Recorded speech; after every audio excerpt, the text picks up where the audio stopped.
Welcome back to The Great Journey, The Great Journey. a book club podcast where we delve into the world of Halo one installment at a time.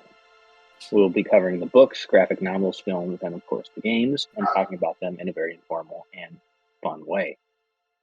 Hello, my name is Tom. Please welcome my fellow co-hosts Charlie, James, Will, Rob, and Jim. Welcome back. What up? Yo. Hello. Last week we covered chapters 19 through 26. And a quick recap. So the Covenant has invaded the surface of Sigma Octantis 4 in search of an ancient artifact, where Chief and Blue Team recover the item of interest, a stone that reveals an unknown language. Although humanity has won the battle, the Covenant secretly track keys back to the planet Reach.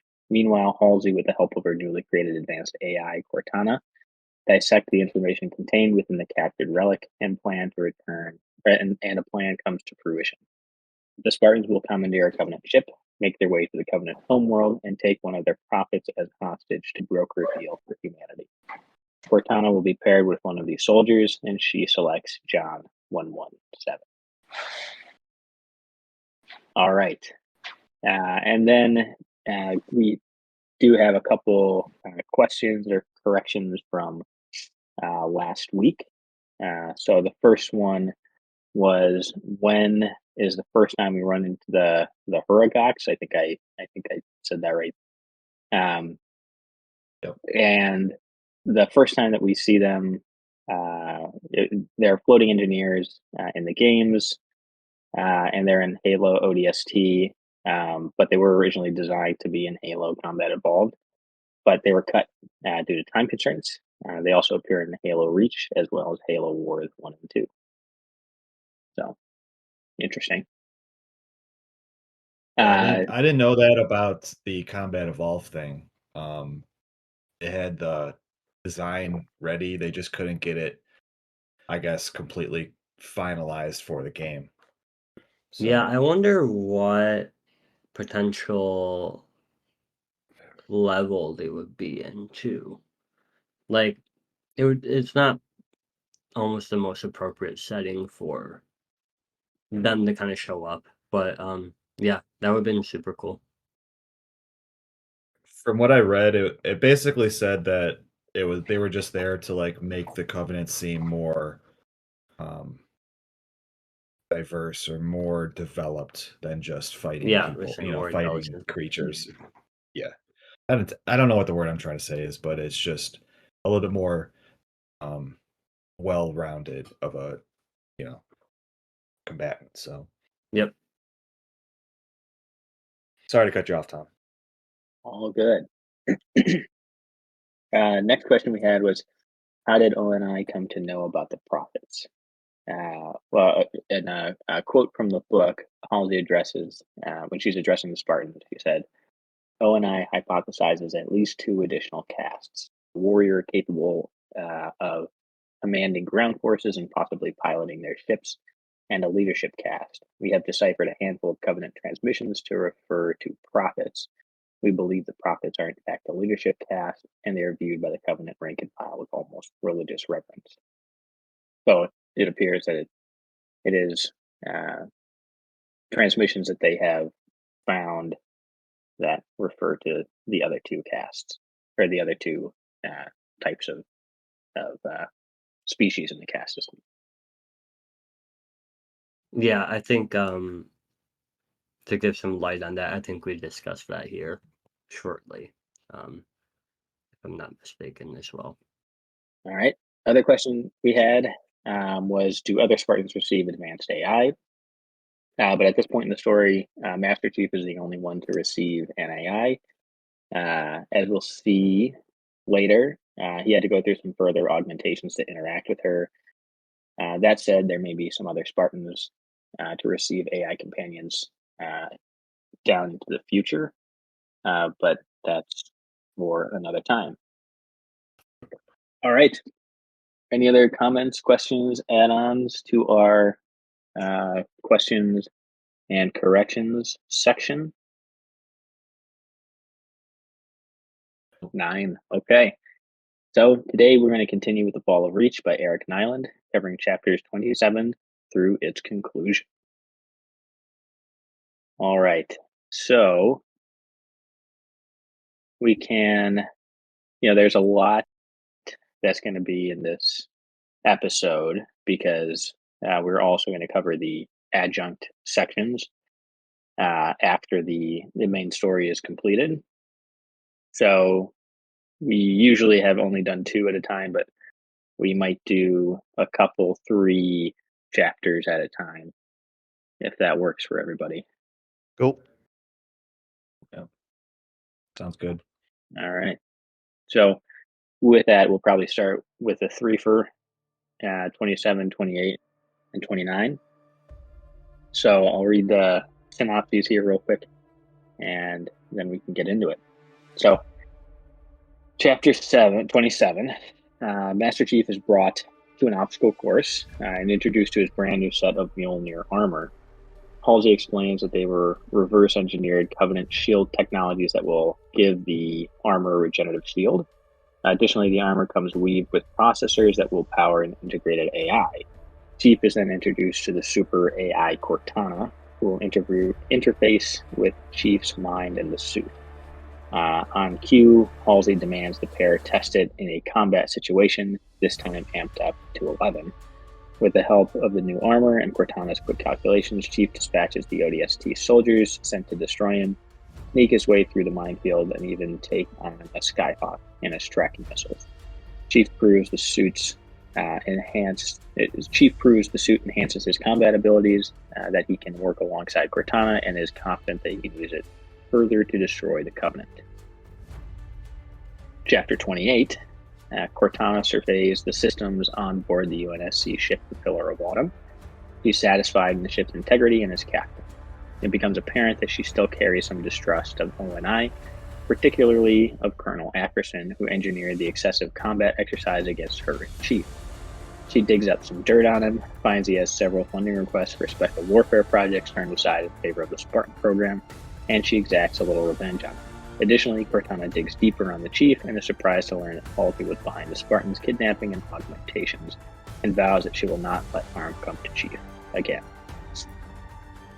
In Chapter 29, we now see Captain Key's perspective of the Pillar of Autumn, and we find that the old ship had had many upgrades to make it a dangerous opponent.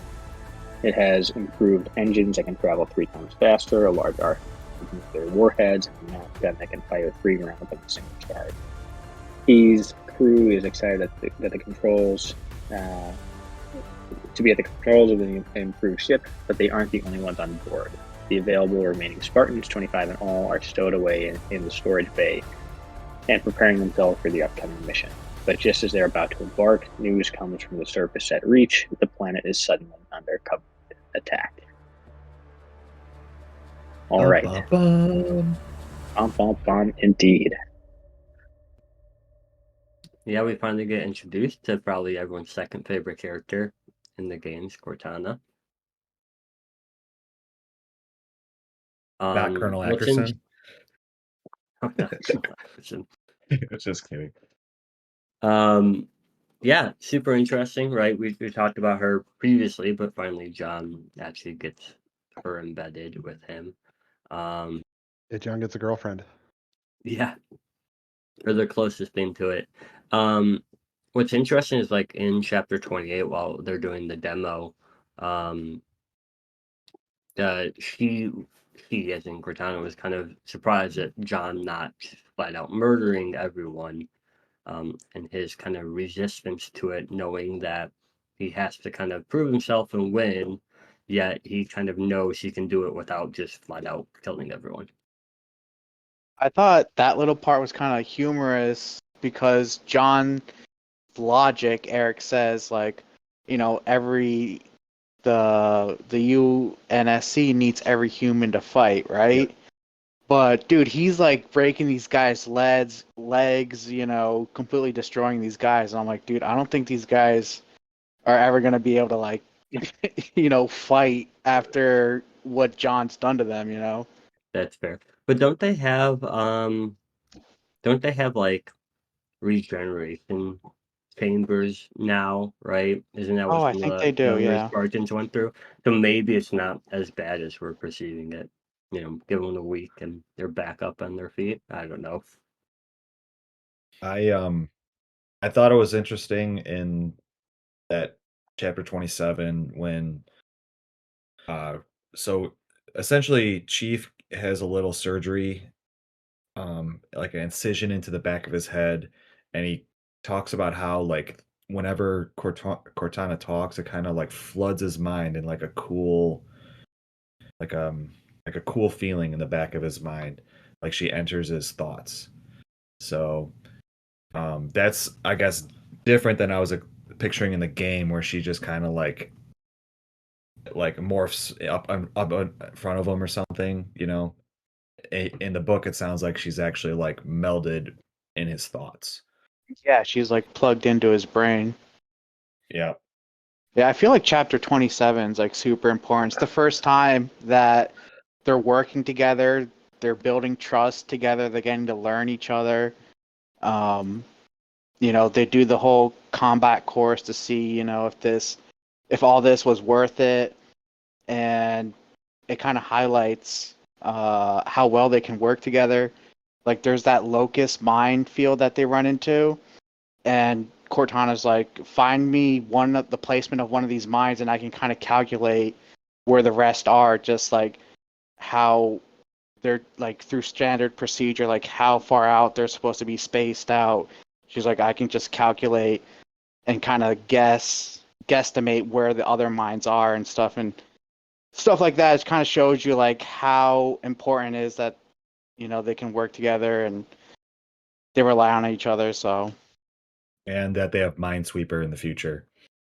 Yeah. I want to say I did misspeak earlier. I meant chapter 27, not 28, since everyone else is reminding me of 27. But to It was add a to long that, chapter. it was. They kind of fit a bunch in there. Sorry. Yeah, and then like the 30s kind of get lumped up really quickly and then kind of like finish it out. But one common comment is like, John asked Halsey, like, can she control me? Like, how much power does she have?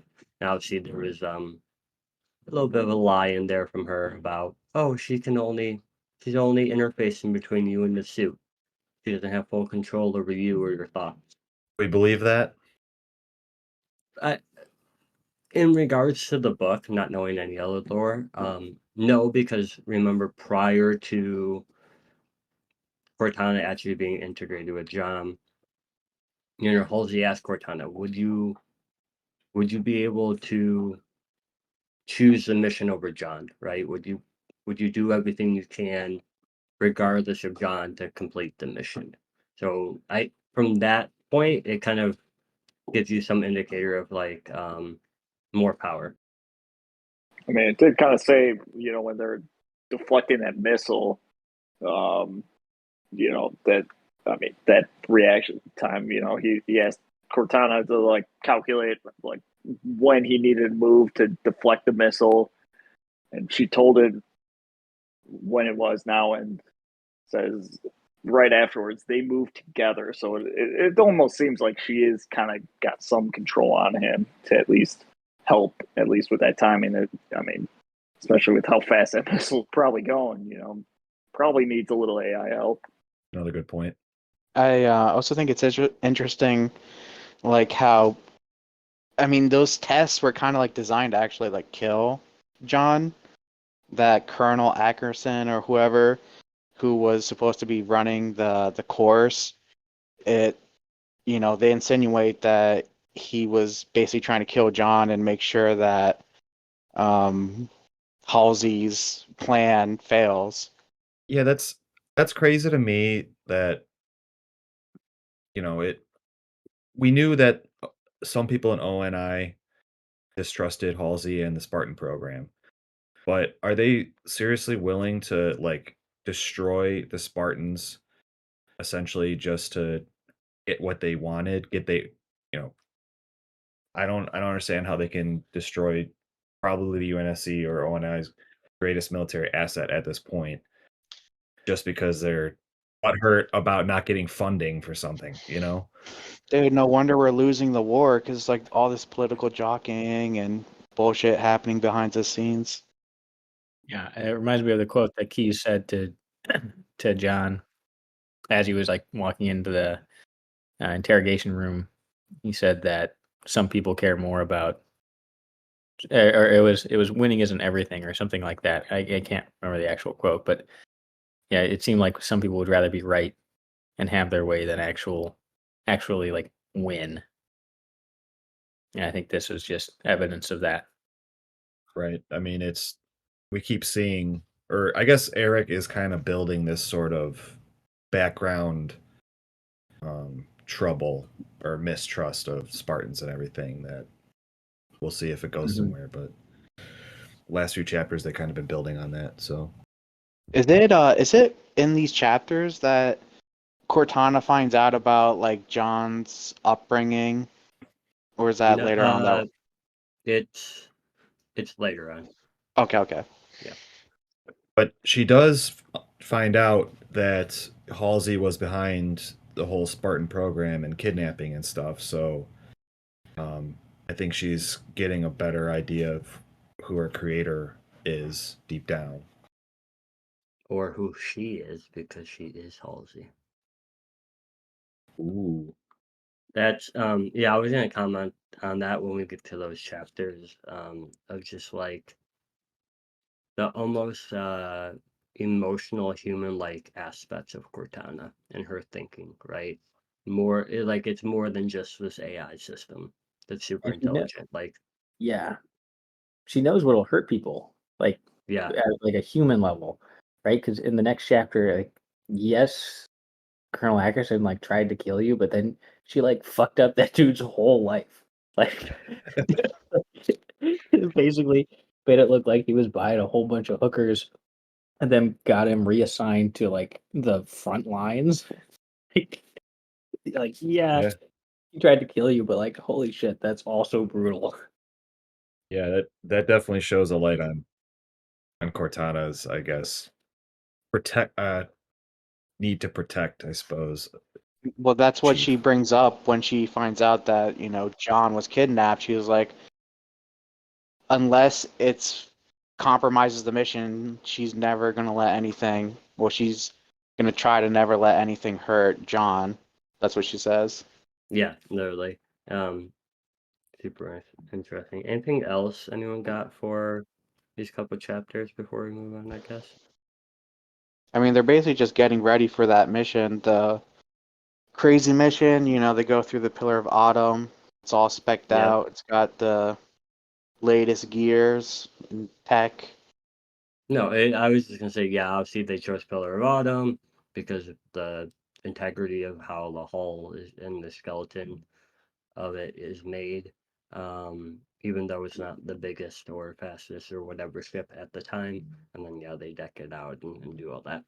When we get to it, I have an open question for someone of Cortana ends up being the ship's AI as well, but then there's John. How do they pass Cortana between the ship and John? And is she ever in both places at once? That that Good is an question. open question, but we can get to that later. What were you gonna say, Cam? Oh, I was just gonna bring up in chapter 20, I think it was 28, after Cortana like accesses Master Chief's records, it says, and I'll read a little bit of a quote. She learned of the augmentations he and the other Spartans were made to endure, the brutal indoctrination and training they had received, and now he had been abducted at the age of 6 and a flash clone used to replace him in an ONI Black Ops. Yeah, I saw that too, and I was like, wait, what? And I had to reread it a few times. Yeah, so they cloned him and then replaced him. But then why couldn't they just use the clones for the Spartans? Like, why did they need the real kids and not the clones for the Spartan program? I assume maybe the technology wasn't available yet, or you have to do something kind of advanced to clone. I think you found a plot hole right there, Tom. Mm. Yeah, Alright. because it doesn't give reference. Like, it's not saying that at the age of 6 he was cloned for the ONI op, right? It was saying like through his journey. So in his childhood, at some point, he was cloned. But yeah, then that's another open question, right? Like, Mhm. of the 75, half failed through augmentation. Why didn't they just have cloned versions that they try augmentating first? And then if John was successful, why didn't they just do it more and more? We have a billion Johns, Yeah. right? So I don't know. Maybe the clones aren't as good as the real people. Maybe they aren't as smart. Maybe they aren't as physically strong or something. I don't know. I think, Tom, we're gonna find out a flaw that clones have that they purposely put there. I don't want to give things away. Okay. But I did find it. I kind of must have just skipped over that because I know this from previous lore. I guess it kind of just skipped my mind here, but they didn't mention this earlier in the book, and then they just kind of threw this little section in right here about these clones. So that's interesting. hmm Well, good to know. Now we're gonna learn more. Just an open question. Anyways, yeah, that was Yep. just something that stood out to me. Yep. But yeah, Good catch. uh, Good catch. so if we're good, I can move on to 30 and 31. So chapter 30, which is a very short chapter. It's written as a transmission between two code names within ONI Section 3. The message reveals that the plans for a stealth upgrade on the Corvette ship named Circumference is nearly complete. The shipyard systems have been altered to remove its existence, and its registration has been scrambled. In essence, the ship is as if it never existed. End of transmission. Then, chapter 31. Out at the remote scanning outpost Fermion, the station crew continues to scan slip space for anomalies. Because their outpost protects the planet of Reach, especially, there is no hesitation when their probes return a massive mass moving in their direction. Taking the lessons learned from Sigma Octantis 4, they enact the Cole Protocol and begin to erase all of their sensitive data.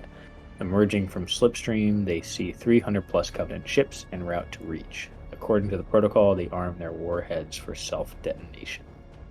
Dun dun dun. Damn. 300 ships coming their way. Holy shit. Yeah, do we know how many ships were in, like, the Sigma Octantis battle? 10-ish, right? Something like that.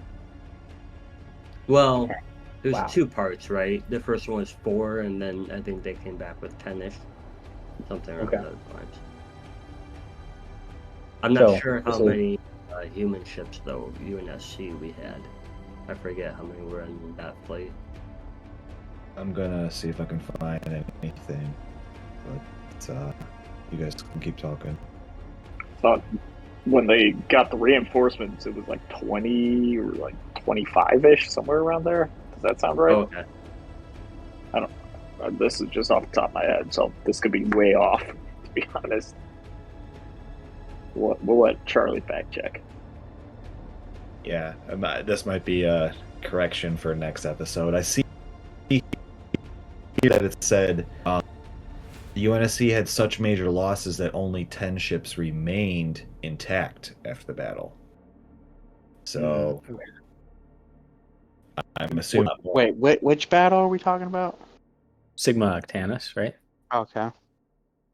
But we don't necessarily. But that was UNSC ships, not necessarily not the Covenant ships. How many they were fighting? Oh yeah. Okay, it was I don't know how accurate this is. I assume it is. We had 48 UNSC ships and 24 Covenant warships in that battle. In the second battle, that is the big one. So 300 ships. That's like the biggest Covenant fleet I think we've seen so far. Absolutely. Making their way towards Reach. Making our way towards Reach, coming fast. Gonna blast it all to hell. Nice.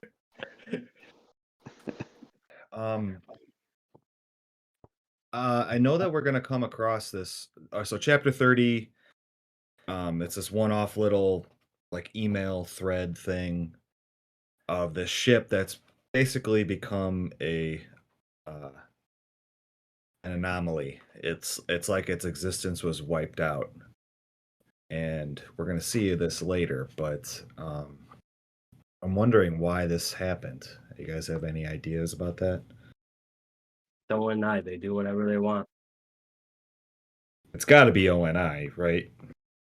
The classification is from section 3, which is definitely ONI. So Yeah, and it's talking about stealth upgrades, and I remember, I gotta check the dates, but yeah, let me check the dates really quick. I want to know time frame. If this was the stealth ship that John or Cheese saw the Admiral going on, or not, or if this is different. Or does anyone know? Are they the same ship? no, it couldn't be that because the They're still date is building August the. 29th. They're still building this ship, right? The Circumference. Yeah, I thought the one that Colonel, the other guy was on was called like the Leviathan or something. Yeah, you're right. Okay, never mind. Yeah, so I wonder if it had to do with just the upgrade to the stealth technology that is trying to keep secret. Like, since it looks like they're getting Covenant tech figured out, I assume they're just trying to integrate more of that into UNSC stuff. But yeah, it doesn't really give indication as to why the super duper secrecy here. Yeah, I was kind of confused by this chapter when it first came up. I just have a big question mark on my page, so I didn't really get it, but it makes sense. We'll get into it, but yeah. Yeah. Well, I guess we'll see this ship again. I know we will. Mhm. We all we know right now is that it's named. It's needed for a secret operation. So All right. Any other big points people want to talk about for these couple chapters here? They're both pretty short. yeah, just chapter 32. We got that research outpost that initiates coal protocol. It says we kind of have a little information sprinkled in here that Reach is defended by 20 like super Mac guns, which are these massive guns in orbit, and that we have a couple hundred warships protecting Reach. So, seeing how we have 300 emerging from this place, it's not quite even of a battle. It sounds like, but it's being a big battle. They basically say that Reach is the most heavily defended place in like human controls space, right? I believe so. I guess other than Earth, but they don't really talk about Earth. They talk about a planet named Sol. Did you guys catch that? I think just to get really pedantic here, I think they said with navigation data on every star within 100 light years, the chief whispered, including Sol. I think they're referring to the stars, Thus, right? okay. Not necessarily a planet. All right. Why don't we move on? Chapters 32 and 33. So chapter 32. Back on board Pillar of Autumn, the ship makes a sudden course reversal and the Spartans know something is wrong. Keyes makes his way to Chief and explains that per the latest UNSC transmission, Covenant are in the vicinity of Reach, and all available warships are to race back for protection. Chief, knowing that this has affected their mission, finds a silver lining, a massive air battle that would likely leave the Covenant ship disabled, which would be an ideal target for the Spartans' infiltration. Keyes agrees and will assist the Spartans, but Chief feels that there are more surprises to come. And then, chapter 33. Keyes and the Pillar of Autumn navigate an asteroid field to shake the pursuit of a Covenant carrier. Fending off Covenant Seraph fighters, Cortana takes control of the ship, neutralizes them in a creative maneuver, emerging from the protection of the asteroid field. The Pillar of Autumn slams the carrier with its triple Mac round salvo and destroys the ship. Meanwhile, the battle for Reach has started and the UNSC are outnumbered. The orbital guns protecting the planet are effective against the Covenant shields, and once again, repair stations are used to block the incoming fire, but the battle takes an expensive toll. Additionally, it appears that the Covenant have brought a new weapon along, a pulse weapon that is faster and deadlier than plasma beams. The Autumn races back to join the battle, and the UNSC are able to hold off the initial attack, but at a staggering cost. Once again, the Covenant have deployed invasion forces, and an urgent distress call is received from the planet's surface. LG32 was short, but we just left. We gotta go back. Yeah, I mean, I don't know if there was much to it other than the plot of, hey, if we find a Covenant ship that's disabled, let us hop aboard it so we can continue with our mission.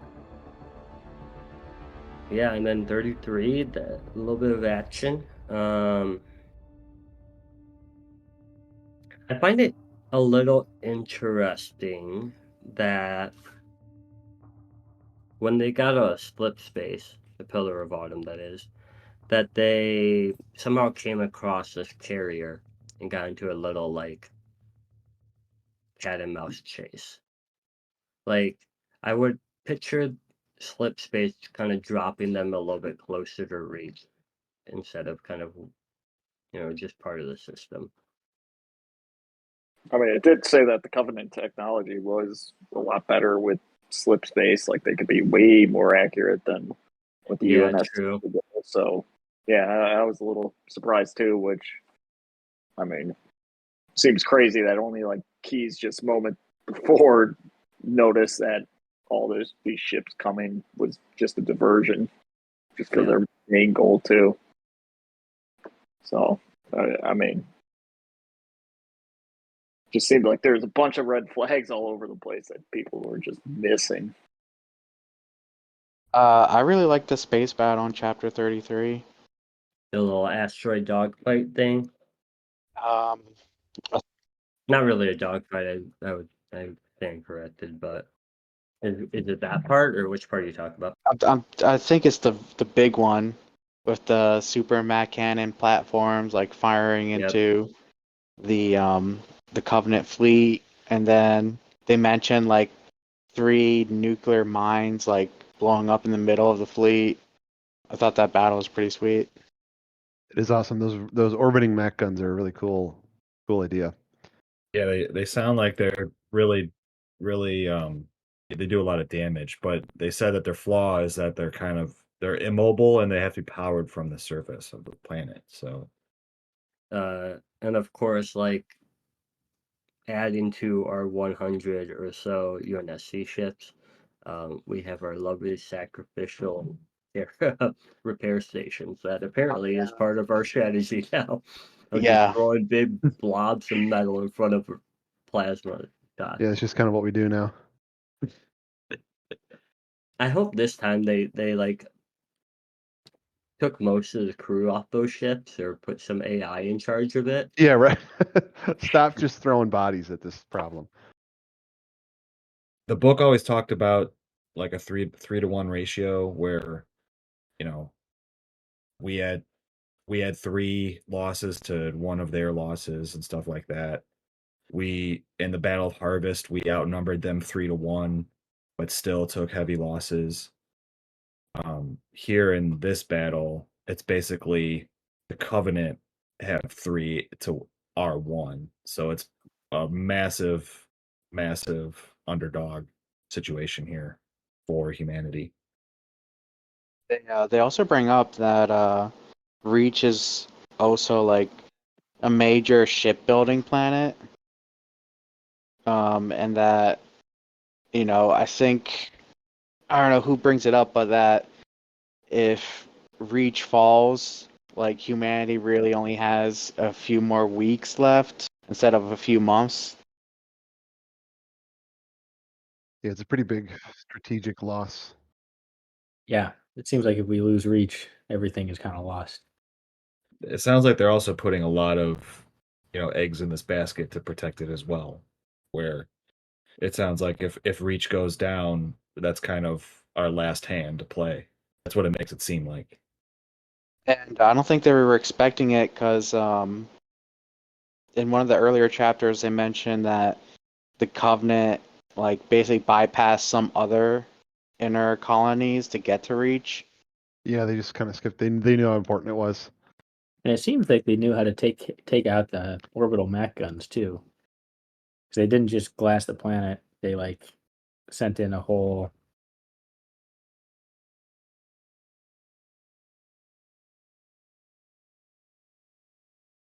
Yeah, do you think that's why that's the real reason they're invading the planet's surface is to take out those Mac guns? Maybe there's more data or more information that they I could would salvage say, down there too. I yeah, don't know. from a military perspective, it can't be the only thing, right? Because why would they just not skip the planet? That's Not true. like the Mac guns can move. Maybe there's something else on Reach that the Covenant want. It's possible.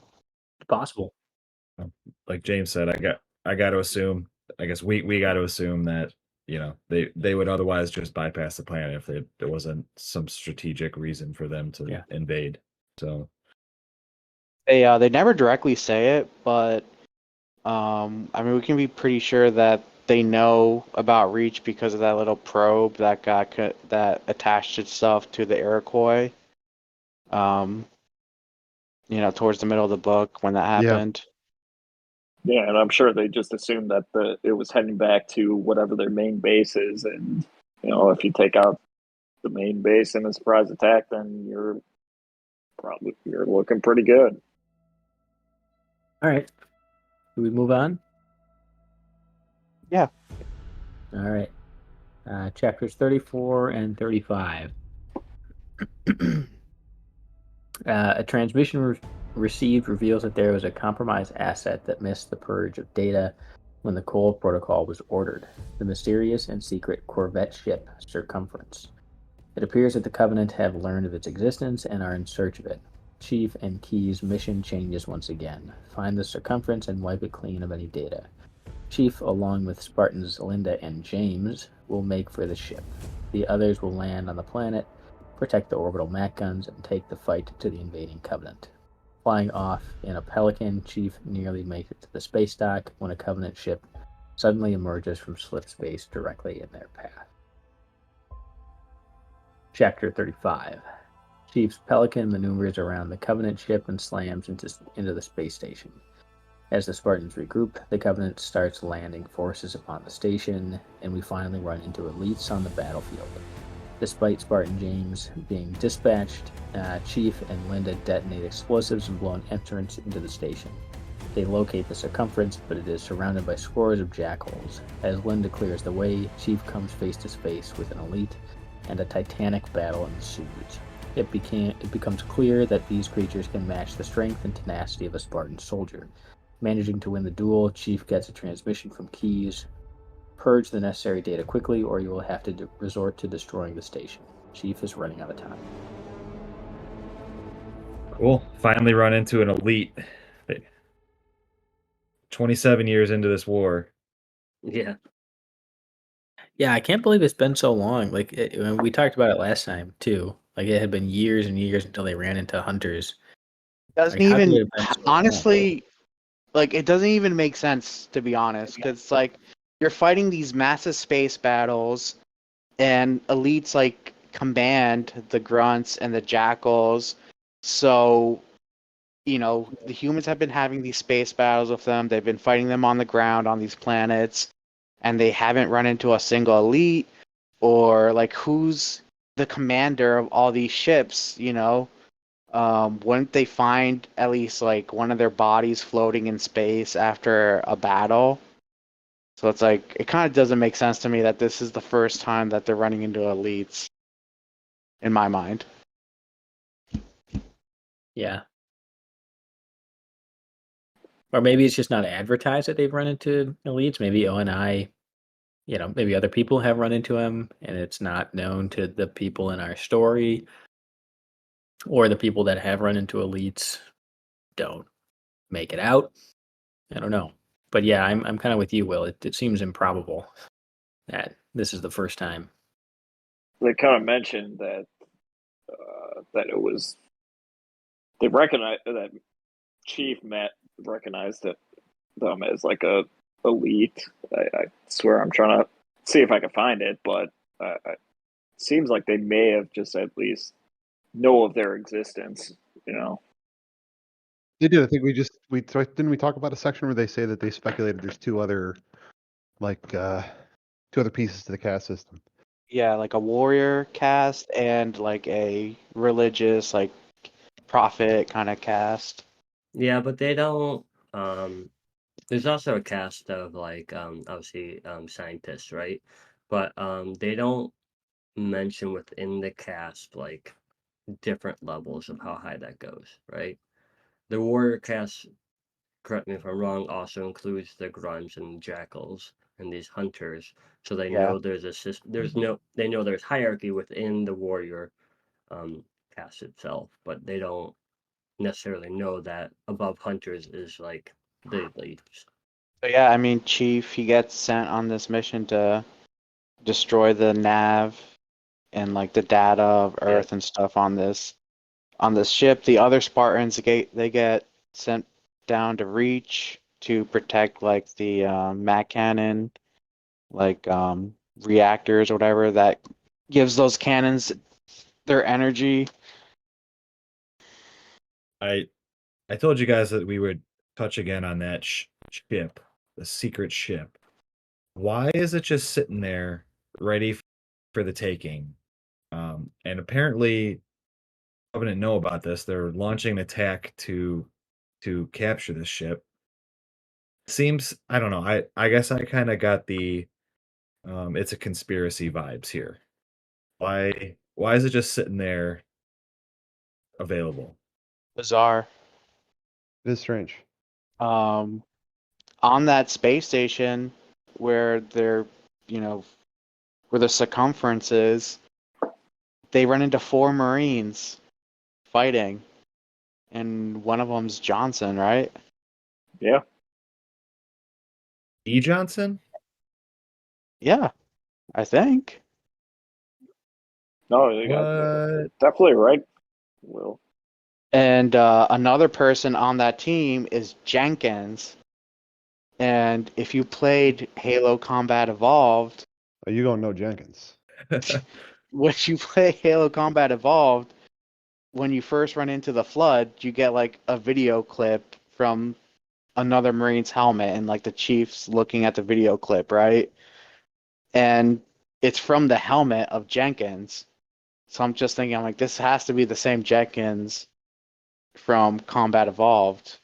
I thought that was like an Easter egg, maybe, because he's with Johnson and Jenkins. They're both together, right? I'm with you on it. I'm with Yeah, you. I'm with Absolutely, you. it's the same dude. How did I miss this? The Johnson Okay, thing? I think I know what's happening with the circumference and why they're at Reach and why they bypass stuff. So if you look at the timestamps, right, our little chapter 30 transmission happened a day before the attack on Reach. And in there, right, they're like, we bypassed, we isolated from the dockside computer network, counter intrusion software implemented, like alpha security protocols, enacted, etc. So I think they bypassed the system to send this transmission, and by doing so, that's why the other mention is, hey, this ship like got picked up by the Covenant. They broke Cole protocol because it was a point-to-point like transmission is what was sent from the Circumference. So I'm wondering if that is what got picked up, and then why the Covenant was like, okay, cool, we're going to Reach to figure out what's going on. So you're insinuating that the Covenant are listening to our broadcasts, our secret point-to-point messages. I'm thinking it's possible. Because why? Because you mentioned like I looked into it just because you were like, why is the circumference just sitting there, right? And that's because it all happened within like 24 hours. So I'm wondering, and we were wondering, why does that transmission even matter? And I wonder if that's the underlying reason why the Covenant quickly moved to Reach, is because they picked up this classified signal. And we have to also realize, like, they're better at breaking our system and AI and hacking and getting through our firewalls than anything we have encountered before, too. It's a theory that James is throwing out there. So I agree or disagree. will accept your theory. We got to do some more research on it because it's clear that the Covenant know that something of importance is here with this secret ship. The fact that they even know that the secret ship exists is what is interesting. What, why? How do they know? Yeah, I mean, they could have just like been tracking that probe, and once they found found Reach, they just had some couple recon ships, just hanging around and just waiting for a good time to strike something worthwhile, and maybe they saw that. So I'm with you, James. Yeah, maybe. Yeah, it just kind of makes sense because if you look at that in chapter 34, like the alpha priority kind of message, right? Is like initialization of triple screening protocol, discover the Corvette Circumference, Bay, Gamma 9, isolated from Reach.net, and then right under that, Covenant ships detected on inbound substream vector intersecting Bay Gamma 9. So they're going directly for the circumference in this one. And now see conclusion, unsecured navigation data on the circumference detected by Covenant forces. Again, like I think somehow they pulled the data from the circumference when they were sending out then transmissions trying to hide their own identity in the system. I don't know. I think it's somewhat related, but that's just a big hunch. We gotta interview Mr. Nylund and be like, yo, Let's get him on the show. Get on it, Charlie. there we go. Our first guest speaker. Yeah, sure. Hey, that's a yes. I will say that I think James's death was probably one of the shittiest to happen so far. Just basically his thruster just get penetrated and he just slams it Yep. onto some walls and then just disappears into space. Yeah. I was surprised he was still combat ready. Like, he lost an arm, didn't he? Yeah, he did. Yeah. But I guess if he has the Mjolnir suit, I guess it doesn't matter so much. Maybe you still got the part of your brain that you talk about, like phantom limbs. Maybe it's kind of the same. Yeah. I wonder if they have like robotic arms. I mean, it did kind of say like the armor did help like make their reactions faster and everything faster. So I'm sure it's got that kind of capabilities, right? So we're like down to like 29 Spartans now, right? I think they said 25 around the Pillar of Autumn, right? Something like that. Yeah. But yeah, we're we're dwindling down. But to be fair, of the 33-ish Spartans that survived augmentation, right?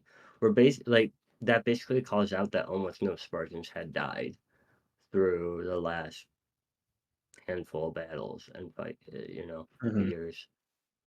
I think, okay, I could be wrong, but so they have that meeting where they're like, we're going to do this mission, we're going to try to kidnap a prophet, whatever. I think they say like in the last 30 years or whatever, only 3 of them have died, bringing it down to like 30, right? And then James just died. So that's why I'm thinking like 29, I think, right? You're discounting, you're forgetting about of the ones that survived augmentation, the ones that they let go from the Spartan program. I think Oh, there was like 5-ish of them, right? So we were yeah, already I down think you're to right. 20 something. It was some weird math like that. Right. So No, Will's right. We talked about this last episode where Okay. they said like of the 33 available good Spartans, I think 3 were killed and 1 was seriously injured. Got So it. we said that left about 29 available for this Well, now battle. 28 with James getting taken out. And again, I must have misread this whole thing. I just thought he was injured and floated off into space. Being a Spartan, I don't know if I count him out right now. Yeah, well, I was about to say that. I'm like, I'm not sure. He might have, found his way onto something else, and who knows? I mean, that's not the first time James kind of just disappeared and came back, right? Badass James can't kill him. All right, can't stop him. All right, should we move on? Just want to say a quick thing. I like the battle between the chief and the elite. I thought it was a pretty cool battle. They're basically like evenly matched, and they're struggling for this pistol, and I thought it was cool. Yeah, definitely made it seem like it's a even one-on-one battle at this point between chief and an elite. Yeah, agree. Will, I thought it was cool too. Which also raises the question: if the Covenant knew the elites were capable of fighting off the Spartans, why would they also not deploy any elites in any of the prior battles where the Spartans were going to show up? It's very weird. I'm saying, man, it just does not make sense. Yeah, especially if they're like a whole species, right? Spartans, there's like, we just said there's 29 of them left. And the elites are a whole species. Yeah, I'm completely with you. It doesn't make sense. In the game, dude, you kill like 30 of them, before you even get off the Pillar of Autumn. Yeah. And it's like, you're telling me they don't run into a single one in 25 years or something? It makes no sense. Yep. I'm with you. All right, for the sake of time, let's move on. So I think we can probably do 36, 37, and then the epilogue together. So, chapter 36. Back on board the Pillar of Autumn, Keyes is doing everything he can to assist the Spartans and protect the planet of Reach. Cortana makes a pivotal observation. Covenant ships must reboot when they exit slip space, a weakness they are able to exploit. Despite destroying some ships, Keyes focuses on the grand prize, a massive Covenant vessel that is firing the destructive new pulse weapon. Setting a near collision course with the ship and taking massive damage along the way, the Autumn is able to use its Mac cannon to drop its shields and pierce a warhead-armed Lancer directly into the Covenant flagship, destroying it. The success is short-lived, however, when more Covenant vessels emerge from slip space to continue the invasion. Recognizing the futility of their situation, Keyes orders the Spartans to evac and demands Chief finish ASAP. Chapter 37. Chief and Linda fight desperately to destroy the data aboard Circumference and make it out in time. They commandeer Pelican and rescue a few remaining Marines fighting on board the station. Blasting aliens all around them, he manages to blow an entrance into the Circumference, and he wastes no time in finding its nav core and destroying it. Mission accomplished, they must now make their escape. Linda volunteers to open the hangar shields, but although managing to do so, she is critically wounded. She flatlines in Chief's arms. Chief rendezvous with Keyes on board the Pillar of Autumn, but the bad news continues to pile up. Spartan James appears to have been lost somewhere in the vacuum of space, and worse yet, the ground forces on Reach have been overrun before Keyes could evac the Spartans. Despite Chief's desire to rescue them, Keyes remains now focused on Halsey's mission. Perhaps humanity's last chance to turn the tide of the war. Cortana enters a randomized slipspace location for their escape, but Chief can't help but feel he's seen the Vector somewhere before. Despite the massive losses and the planet of Reach destroyed, humanity will live to fight another day, and Chief vows he will find a way to win the war, no matter what it takes. And then the epilogue Cortana plugs in the slip space vector that will allow Keyes, Chief, and the Pillar of Autumn to escape from the Battle of Reach. However, her vector is not entirely random. By cross-referencing memories acquired from Chief's many run-ins with the Covenant, as well as the mysterious symbols found on the artifact recovered from Sigma Octantis, she notices that they do not resemble a language, but a star map.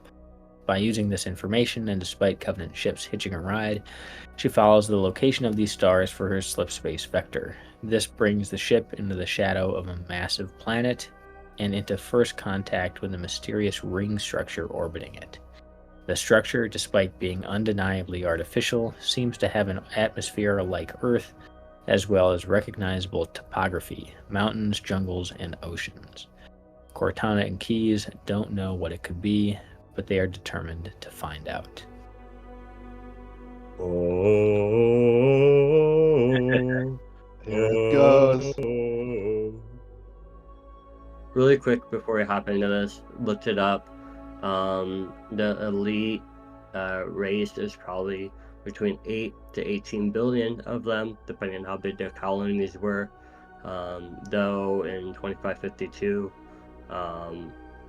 3 major incidents kind of blew up 3 of their colonies, so it really depends on how many were at those colonies prior to Nova bombs blowing up their planets and stuff. So, but significantly more than 30. But yeah, the last couple chapters.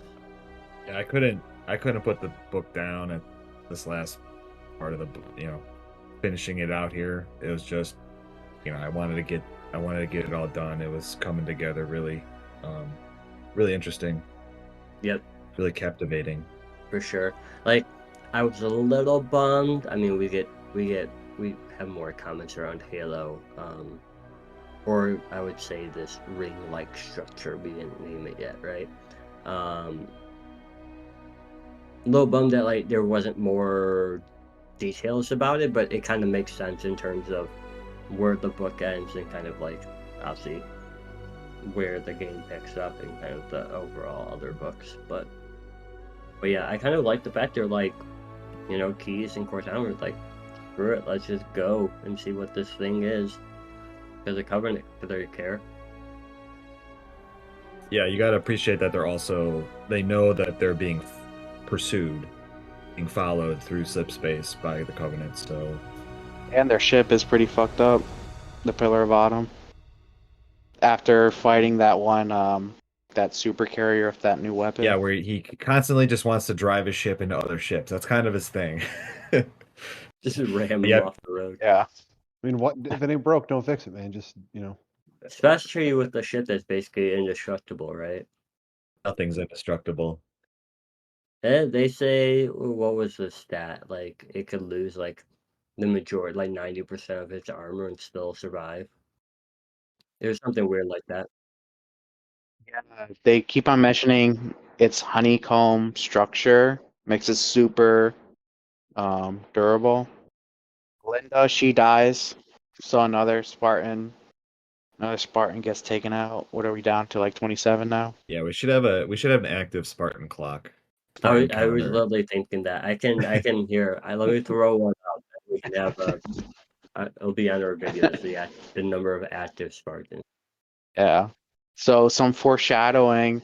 They throw her into like a, what's the word I'm looking for? It's called a med pod or like a cryo chamber or something. Yeah, cryo. That's they put her in like a cryo pod and say they might be able to bring her back if they get her to a hospital or whatever.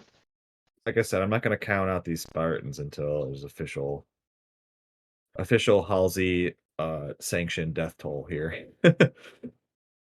Looks like everything on Reach is going really bad. Yeah. Yeah, Reach sounds like it's been lost.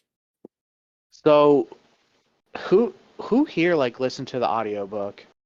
Yo. Oh my god. So every single time they would get like a message from Reach, it was so freaking bad. Oh my god. His like transmission robot voice. Like, no, it's just like, there's too many of them. Oh, Oh yeah.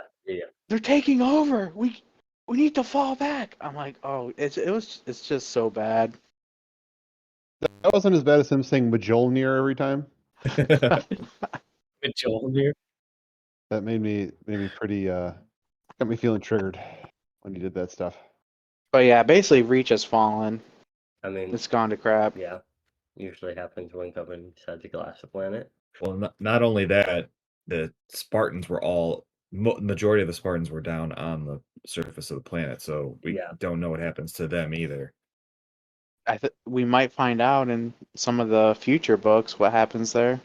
Maybe. Maybe.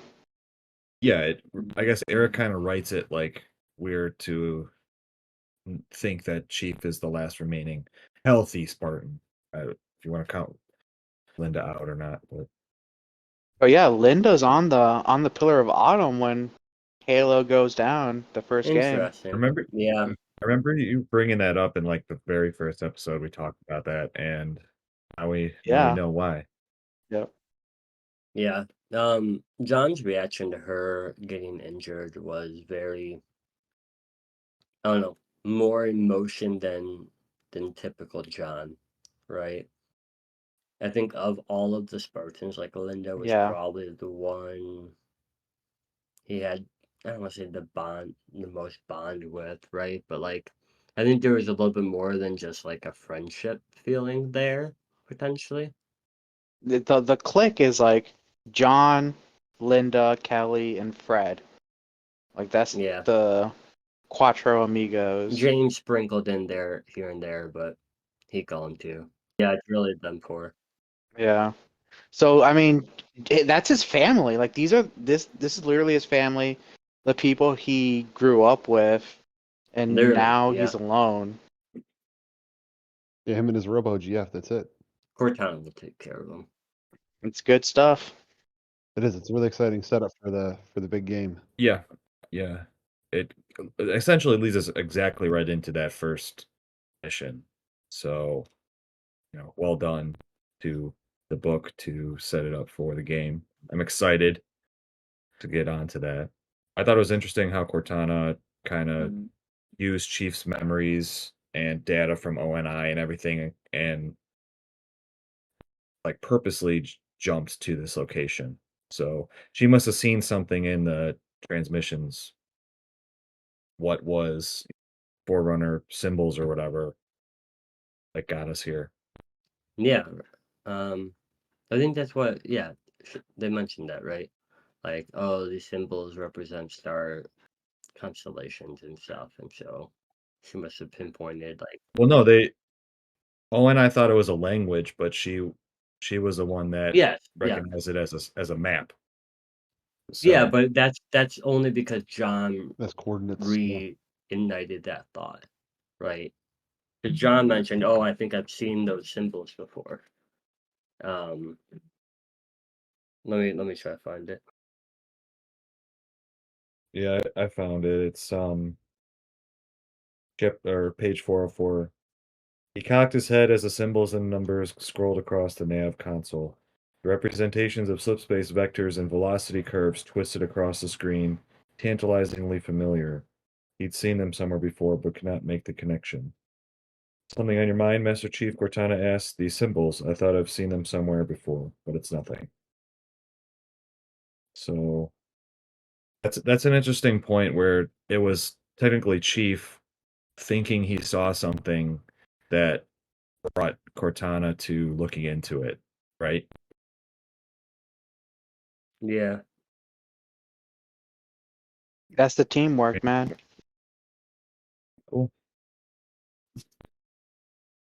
I enjoyed it. It was an awesome book. Yeah, dude. Yeah, it was just like a action movie in book form. It was great. All right. Well, anybody have anything else they want to say before we get into the adjunct stuff? So, adjunct, the first one was the interrogation. So 5 years on from first contact, ONI, along with Admiral Cole, is interrogating a captured Covenant creature. The creature states that humanity is an affront to the gods and are unaware of the gods' treasures and mentions a great journey. A Great great journey. The creature, Sleeping, boys. Sleeping. I was waiting for it. The creature appears to work itself into a rage and die. All right, that's one. And then a word from the fleet. A covenant message that appears to be from a commander back to the home world, High Charity, that appears to summarize the events of the battlefield, the Battle of Reach. Although the Covenant took casualties, they appear to have won and also stopped an escape attempt. It states that one vessel with a human female on board managed to escape by the sacrifice of a demon. And then the next one in this little subsection, top secret, for your eyes only, a top secret exchange between two ONI operatives. It appeared Catherine Halsey escaped to orbit thanks to her Spartan 2 bodyguard. However, the Covenant tracked her vessel and appears to have taken her prisoner. Although ONI can ping a beacon on her, doing so may reveal her true importance. They expect the Covenant to exploit her if they learn of her knowledge. Alright.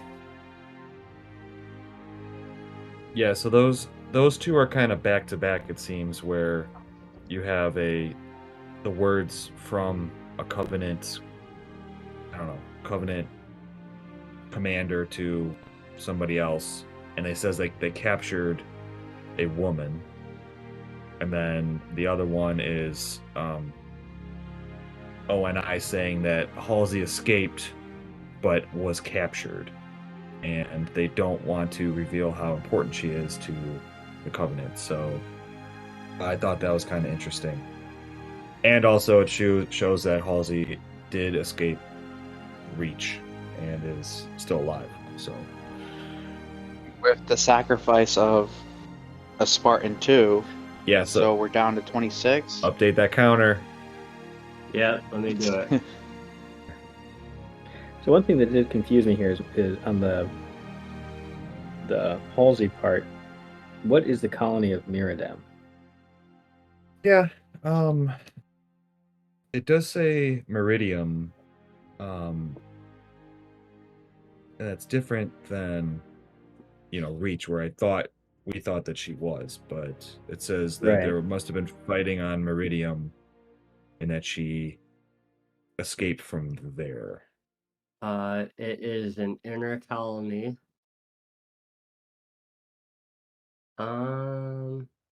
Wait, do we know if Halsey was on Reach? Well, let me quickly. I'll read the quote here. Again, this is between two ONI people talking about Halsey. Not sure how the hell that went down, and usually ONI has a good eye on her, on where she is at all times. But there she was on Meridium's surface just as the Covenant started their thing. So apparently she was there in secret. Most of these don't have timestamps, right? Or are all of these December 2530?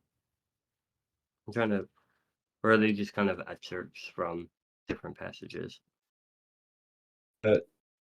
Apparently, if you were just listening to the audiobook, I'm not sure this is included. It's It's not in the audiobooks. It's only in the ebook or physical book. Got it. None of these really have dates, it looks like. Yeah, the first one did, but because it makes it kind of hard to piece together, like, okay, when did the Covenant send their comment about capturing it? Like, when did Halsey get captured, right? Like, What the Covenant are going to do to her. All right. Said about all there is to say on that. All right. Okay, so next couple. A letter between a mother and father talking about the morality of the Spartan program. Although candidate Ralph 303 did not succeed in the Spartan program, he was able to succeed as a Marine, and that shows that affected children must succeed if we are able to stand any hope, and their humanity cannot be stripped from them, because otherwise, how can we fight to protect others' humanity? And then the next one was a message from Keyes to UNSC Command. He appreciates the updates and urgency brought to refitting the Pillar of Autumn, but he feels he cannot have a truly effective crew if he cannot tell them the truth. They may very well leave Reach, and it will not exist on their return, if they return. He is aware that this mission likely means going alone, and he may need to prepare for a one-way ride. He only wishes he could have seen Miranda one more time before leaving. I reread the Agnes letter between two parents, and I really couldn't get heads or tails of what it meant.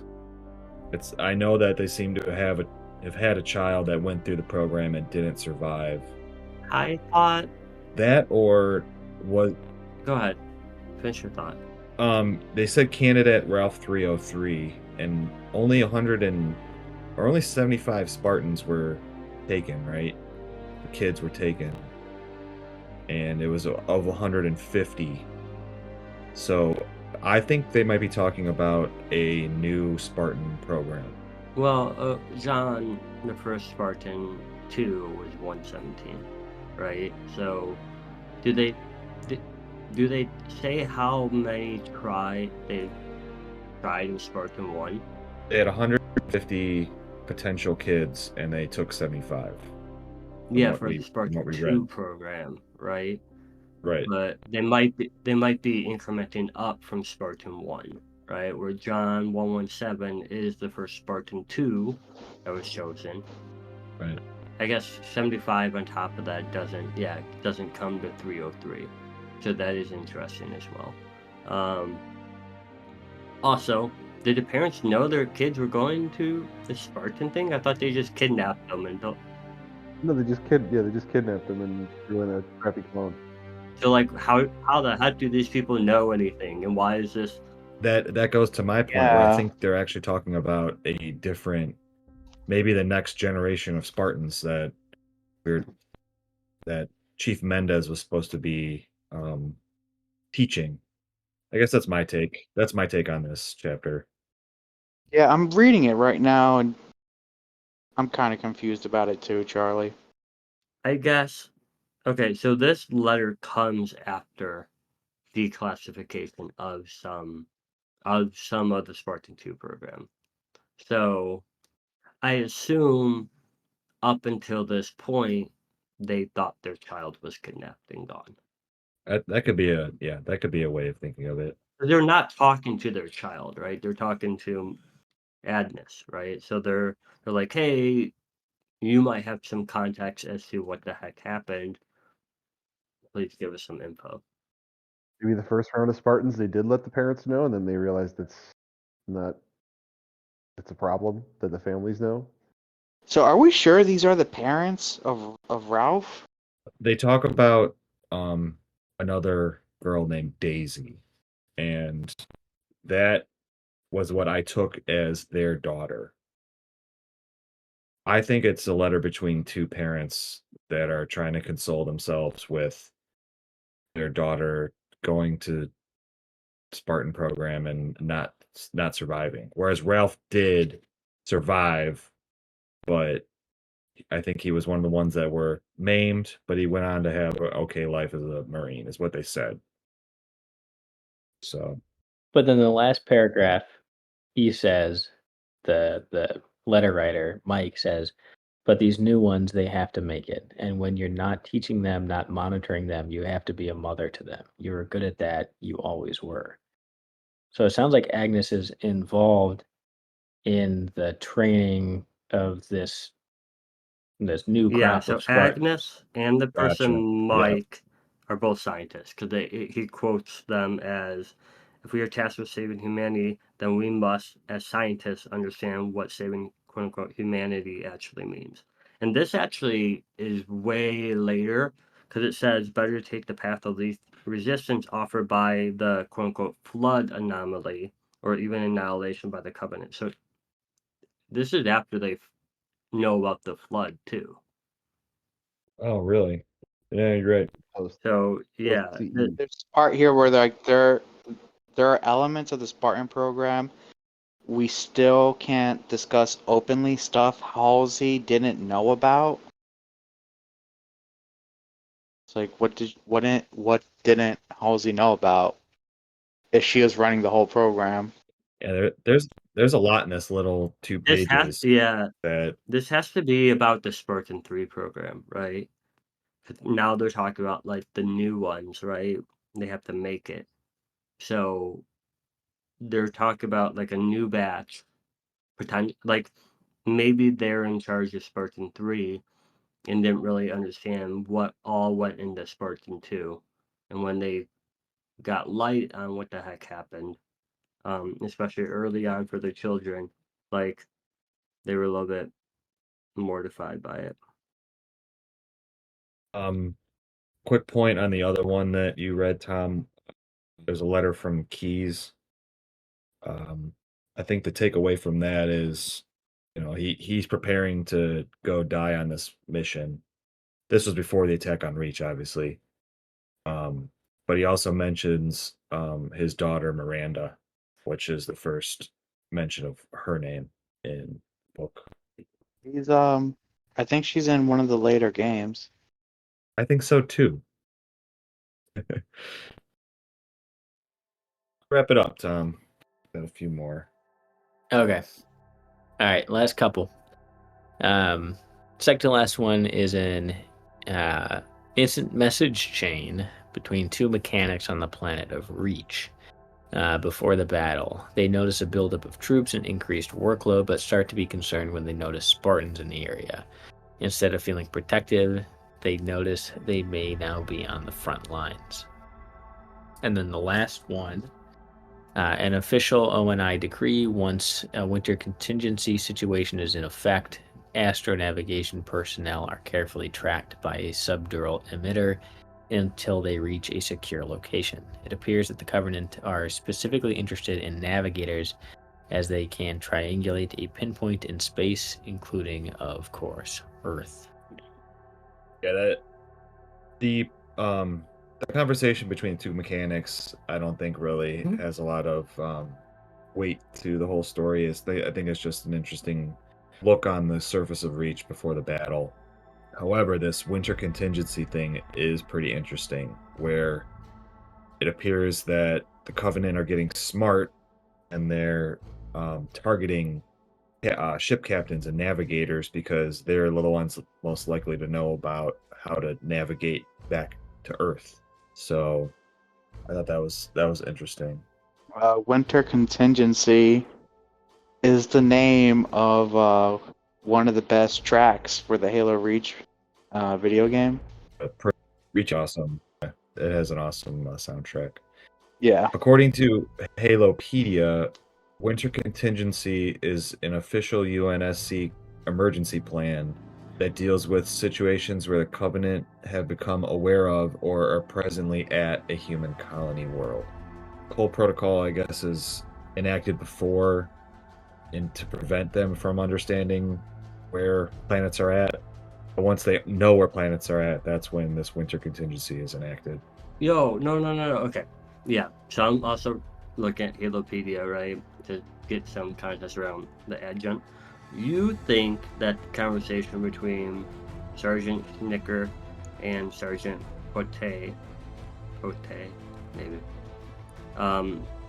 doesn't matter. But if you read the subject, right, it's an investigation into secure network communication between them to a certain capability or culpability of individuals involved in classified information contained within as it relates to subsequent discovery and ultimate destruction of Reach by the Covenant. So they think this message between them two is kind of what gave the Covenant info to Reach. Yeah, but it's presented in another ONI chain where yes, they're reviewing what happened at Reach. They're investigating what caused it. But I didn't get any causes in here. And I suppose they wouldn't know about a tracker, but that's how we obviously know the Covenant found Reach. So these guys are just talking about, why do we suddenly see a bunch of Spartans here. Why does it feel like we're setting up defenses here? I thought we were safe. So if anything, it shows that the UNSC and ONI really haven't been forthcoming in how the war has been playing out with your average Joe mechanic, you know? They think they're completely safe on Planet Reach. So one thing that could have tipped off the Covenant in regards to this communication, there, Charlie, is comments about Spartans being there. So if we're looking for indicators as to why the Covenant kind of bypassed it and also potentially went on ground, it could just be to try to eliminate their biggest threat, which is right now the Covenant. The Spartans, not. The Covenant are eliminating the Covenant? What? I mean, technically, there Foreshadowing? are, yeah, just a little bit. Cool. No, I kind of like these little bits at the back. I do see how, without any context, they don't make a super ton of sense. But I'm curious if any of those adjuncts like gave more lore or backstory into Halo CE, I or if they were kind of just like overall I lore. wonder if these were actually published when the original book came out too. I kind of feel like, and I could be totally wrong, that this was good. added on later in later edition book. Okay. I just have a feeling. Don't quote me on that. I think you're right, Will, because especially like we don't see the character of Halsey till after the trilogy, you know. So I do feel like they had to provide a little bit of backstory on what happened to her in order to bring her into the next generation of Halo, if you will. That's my Yeah, take on it. throughout the 3 games, we're spending all this time with the Chief and Cortana, and neither of them bother to mention Halsey once, Yeah. That's fair. They didn't read the book. In regards to the adjunct that was added in, they call it the Tor Books re-release. So those were added in 2010. Again, Oh, yeah. the first book came out in Boom. I 2001. caught it. Knew it. And since the 2001 release, it's come out in multiple versions. Okay. Thank you. Which apparently they've job. already fixed grammatical fixes and inconsistencies. Yet here we are calling out potential still misses, but Yeah, because of that typo, we almost went into a whole different rabbit hole about what the hell's going on with Yeah. this stuff. Robbie pointed out time anomalies. I think James pointed yeah, out you did. You called out the misspellings. What the fuck? you called out the call sign. Yeah. Anyway, I thought it was a great book. It Uh, was a great book. if people, yeah, I did enjoy it. If people care about the re-releases of this book, Halopedia does have a page going through the changes between versions and kind of because there were some character and role changes as well in here. Interesting. So that was kind of that's interesting.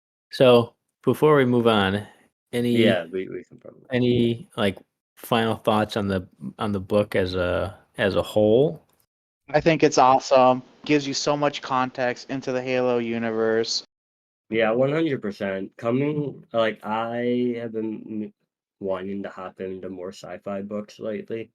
So I got a bunch like lined up audiobook wise. And Will, you mentioned this when we first kind of got going on this podcast and project. Like this is a great book and is well written and like was enjoyable yeah. to read.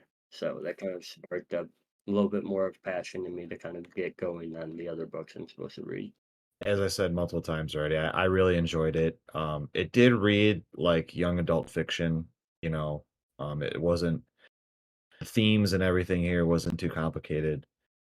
But that said, it was still just an entertaining read. Each chapter was, relatively short. You can knock multiple out. A lot of them had sort of cliffhangers that wanted you to keep reading more. And it just provided a great background to the games that we love. So I'm glad that we started here, and I'm excited to keep going. Well Oh done. yeah. You're here. I'm in. Ooh, ooh. You're in? Are we in, guys? Locked and loaded. Mm-hmm. And we finished our first book. We can all give each other a little pat on the back. Good job, guys. Yeah. And we Mm-hmm. we had some good conversations, I think. So The only way is up, man. It's always getting better every time. Yeah, I think so too. Now that we're done with our discussion, we move to our final order of business, our PvP tournament. With the results of last week, here is the current standings. James with 15, Will with 13, Robbie with 10, Charlie with 9, Tom with 7, and Jim with 4. yeah, Jim. Oof. Woo! Will was our winner. Will was our winner last week once again. Please tell us what we're about to play this week, Will. So tonight we're going to be playing Halo 3. We're going to be playing a free-for-all oddball with some minor changes to the oddball holder. He's going to be a bit quicker, and his shield's going to recharge a little bit quicker. But that's what we're going to play, is free-for-all oddball on the pit. The Ooh, pit. that's exciting. Awesome. Cool. Sounds good. James, do you have anything for us? Yeah. I have a few things. One, why did Truth lead the Covenant through the Great Journey? A great journey. A great journey. A great journey. He thought he'd profit from it. Ah. Oh. Hold on. No, okay. Hold on. Crickets. I was Hell gonna yeah. give you. I was gonna give you the dumb Yeah, there twist. we go. Fine. I'll do. I'll do one better, I guess. There's a few that I want to kind of say, but I'll do one better. Knock knock. Who's there? Oni. Oni who? If only there were better Halo jokes. Oh man, I'm hanging up.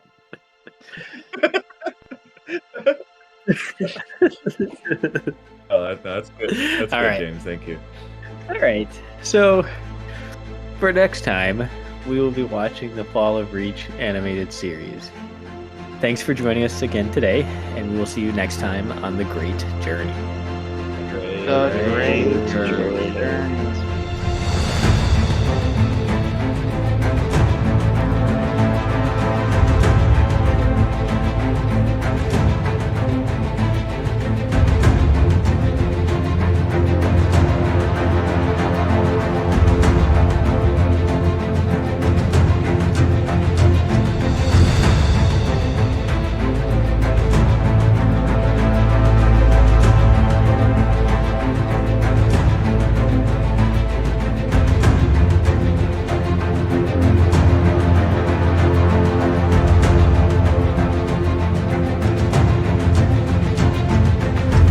Hey, it's Robbie, one of your hosts here on The Great Journey.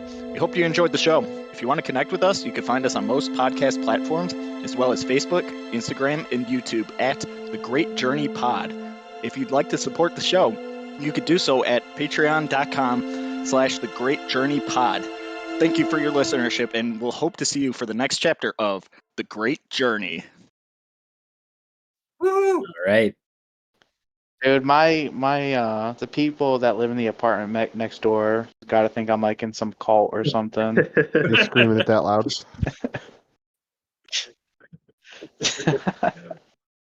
A great journey.